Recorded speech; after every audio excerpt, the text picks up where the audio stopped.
শুনছেন? আমি পথিক, এই গায়ে নতুন।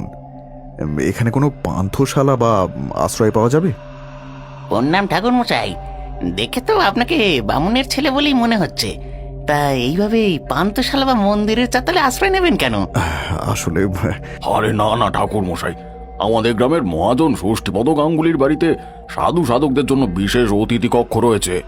আর ষষ্ঠীপত বাবু খুবই সজ্জন ব্যক্তি, আপনার কোনো সমস্যা হবে না। কিন্তু এইভাবে কারোর বাড়িতে আশ্রয় নেওয়াটা উচিত হবে কি? আরে ঠাকুর মশাই, আপনি নির্দ্বিধায় যান। উনি সাধু সন্ন্যাসীদের বড় শ্রদ্ধা করেন।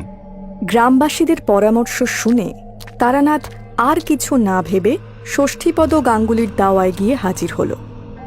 বাড়ির চাকর রাম তারানাথের লাল বসন আর সৌমাকান্তি চেহারা দেখে সম্ভ্রম করলেও একটু কৌতূহলী হয়ে জিজ্ঞেস করল, আপনারা তো ঠিক চিনতে পারলাম না, আপনি? আমি তারানাথ, তারানাথ চক্রবর্তী। আমি একজন পথিক। গ্রামের লোকেরা বলল এখানে এক রাতের আশ্রয় পাওয়া যাবে, তাই এসেছিলাম। ও বামুন ঠাকুর যে, আসুন ঠাকুর মশাই, আসুন আসুন, নিশ্চয়ই আশ্রয় পাওয়া যাবে। আসলে কর্তা বাবু একটু ব্যস্ত আছেন, বুঝলেন কিনা? আপনি আমার সঙ্গে আসুন, বামুন ঠাকুরের পায়ে ধুলো পড়লো, কি সৌভাগ্য আমার। ধন্যবাদ, অনেক ধন্যবাদ, কিন্তু তোমাকে এত ব্যস্ত হতে হবে না। যত সামান্য ব্যবস্থা হলেই আমার চলবে। হলো অতিথি কক্ষ, বুঝলেন? আপনি এইটা বিশ্রাম করুন ঠাকুর মশাই, আমি আপনার খাবারের ব্যবস্থা করি। না না, আচ্ছা তোমার নামটা কি? আমার নাম রাম ঠাকুর মশাই। ও রাম, আমার খাবার লাগবে না, সঙ্গে চিংড়ে মুড়ি আছে, আমার দিব্যি হয়ে যাবে। কি কথা বলছেন ঠাকুর মশাই? আপনি বামুন মানুষ, আপনি খাবার না গ্রহণ করলে যে কর্তা বাবুর অকল্যাণ হবে। আপনি বিশ্রাম করুন না, আমি আসছি।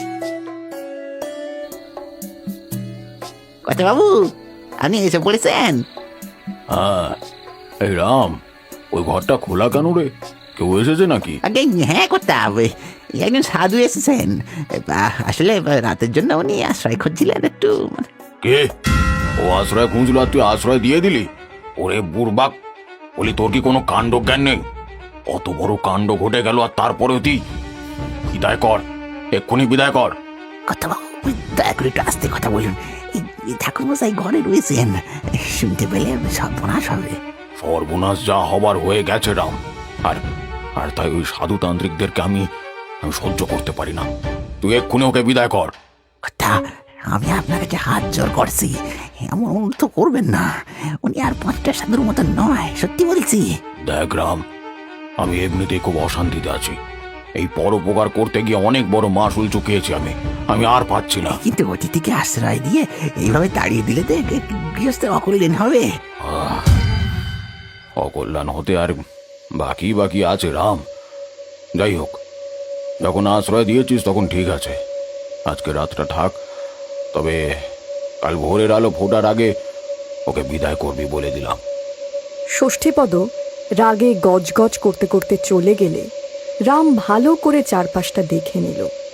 সে হয়তো নিশ্চিত করার চেষ্টা করছিল যে তারানাথ তার মালিকের কথাগুলো শুনতে পেরে, কিন্তু রাম বুঝতে পারল না যে তারানাথ জানালার আড়াল থেকে সবটা শুনেছে।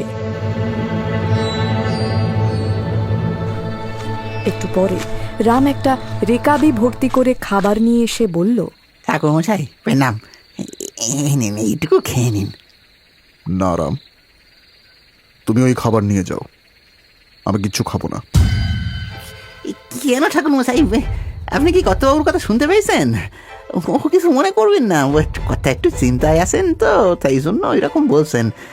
আসলে মানুষটার মতন অতিথি সেবা কেউ করতে পারেন না, বুঝলেন তো? না রাম, আমি নিজের কানে সবটা শুনেছি। আজ পর্যন্ত আমি অনেক গৃহস্থের বাড়িতে আশ্রয় নিয়েছি, কিন্তু কখনো এতটা অপমানিত হইনি। নেহাত গৃহস্থের অকল্যাণ হবে তাই আমি আজকের রাতটা থাকছি, নইলে এখানে এক মুহূর্তও থাকতাম না। না ঠাকুর মশাই, না, অমন অনর্থ করবেন না। কর্তা মশাই বড় বিপদে রয়েছেন, তাই এমন কথা বলেছেন। দয়া করে আপনি খেয়ে নিন। না রাম, না না না না না, আমি এই খাবার কিছুতেই গ্রহণ করতে পারবো না যতক্ষণ না তুমি আমাকে বলবে যে কি হয়েছে, কি এমন ঘটনা ঘটেছে এই বাড়িতে। সে এক ভয়ানক ঘটনা ঠাকুরমশাই। বলতে গেলে এখন আমার গায়ে কাঁটা দেয়। কি কক্ষণে যে সেদিন আমি ওনাকে ঘরে ঢুকিয়েছিলাম, তাহলে এত বড় বিপদ ঘটতই না। কেন? কি ঘটনা ঘটেছিল খুলে বলো দেখি। আমাদের কুত্তাবাবু বরাবর খুব অতিথি সেবা করেন, বুঝলেন। সাধু সন্ন্যাসী সাধিকা সকলকে তিনি অতি খাতির করে আশ্রয় দেন। তো সেদিন ছিল কৃষ্ণপক্ষের অমাবস্যা। সকাল হতেই বৃষ্টি হচ্ছিল।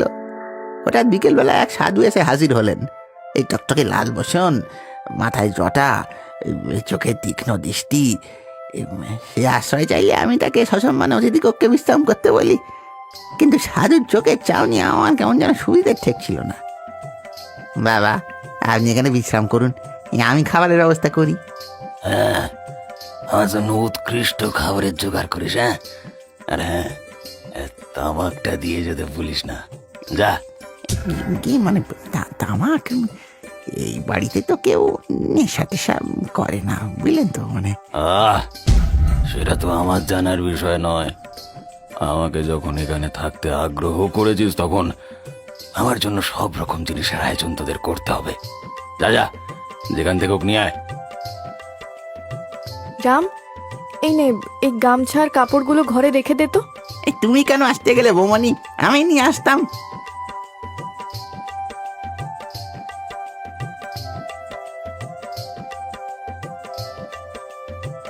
প্রণাম বাবা। সুখী হও, সৌভাগ্যবতী হও। তোমার নাম কি?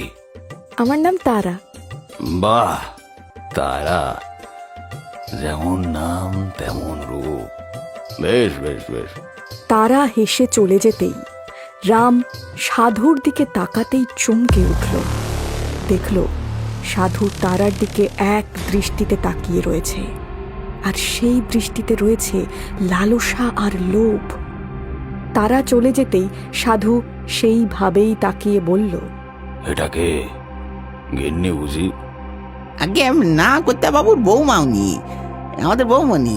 কেন বলেন তো? না, এমনি। তুই যা, তামাক নিয়ে আয়।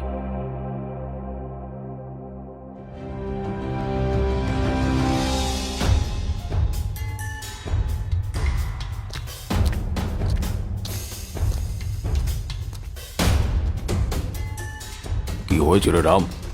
মুখটা মন হাড়ির মতন করে আছিস কেন? কি হয়েছে কি? কথা, উনি একদিন ধরে এই বাড়িতে এত সাধু সন্ন্যাসী আসে, তাদের সকলকেই আমি আপ্যায়ন করি, কিন্তু এমন লোক কখনো দেখিনি বাবু। ও, এই ব্যাপার। ও কিছু না, সাধু সন্ন্যাসীরা একটু খ্যাপাটে হয়। তুই দেখিস যেন ওনার আতিথ্যে কোনো ত্রুটি যেন না হয়। না করতাম, লোকটা ভারী অদ্ভুত, কেমন একটা চোখের সাউনি। সত্যি বলছি, বৌমনি যখন ওই ঘরে প্রণাম করতে গেলেন, ওনার চোখে আর দৃষ্টি আমার মোটেও ভালো লাগেনি করতা। রাম অযথা কিছু বলে না। আচ্ছা বেশ, তুই যা, আজকের মতো উনি থাকুক, সকাল সকাল ঠিক চলে যাবে, দেখবি। আচ্ছা করতা। এই সাধুকে রাতের খাবার দিয়ে আমরা সকলে যে যার মতন খেয়ে দিয়ে শুয়ে পড়লাম।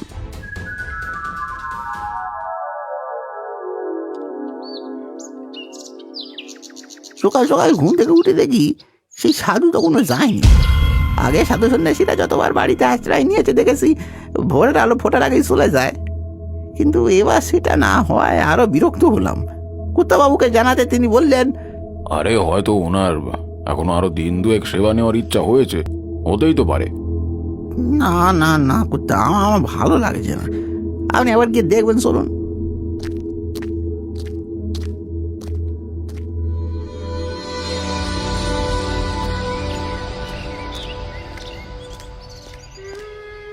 বাবা, এই যে কর্তা বাবু আপনার সঙ্গে দেখা করতে এসেছেন। প্রণাম বাবা, আমি ষষ্ঠীপদ। অপরাধ নেবেন না। আজ অবধি অনেক সাধু সন্ন্যাসী আমার গৃহে সেবা করেছেন, কিন্তু তাদের কারোর বসন এমন রক্তাভ বর্ণের দেখিনি। তোমাকে দেখে খুশি হলাম ষষ্ঠীপদ। তোমার প্রশ্নটির উত্তর হলো, তারা সকলে সাধু সন্ন্যাসী, আর আমি হলাম তান্ত্রিক। আমি তন্ত্র সাধনা করি। আর তান্ত্রিকের বসন লালই হয়। আচ্ছা বাবা, আপনার আতিথ্যে কোনো ত্রুটি হয়নি তো? না ষষ্ঠীপদ, তবে তুমি না এলে হয়তো আমি তোমার সাথে দেখা করতে আগ্রহী হতাম, কারণ তোমার সাথে একটি বিশেষ প্রয়োজন রয়েছে। বিশেষ প্রয়োজন? কি বাবা, বলুন। আমি তোমার কাছে একটা জিনিস চাইব, আশা করি তুমি আমাকে হতাশ করবে না। যদি আমার সামর্থ্যের মধ্যে থাকে আমি নিশ্চয়ই দেওয়ার চেষ্টা করব বাবা। এটা তোমার সামর্থ্যের মধ্যেই রয়েছে। তোমার বৌমাটিকে আমি ভৈরবী বানানোর জন্য নিয়ে যেতে চাই ষষ্ঠীপদ। আশা করি এতে তোমার কোনো আপত্তি নেই। চুপ, একদম চুপ, ভণ্ডতান্ত্রিক। ষষ্ঠীপদ, তুই চিনিস না আমি কে, আমি কি করতে পারি। তোর বৌমাকে আমার কাছে দিলে তার জীবন সূত্রে যেত।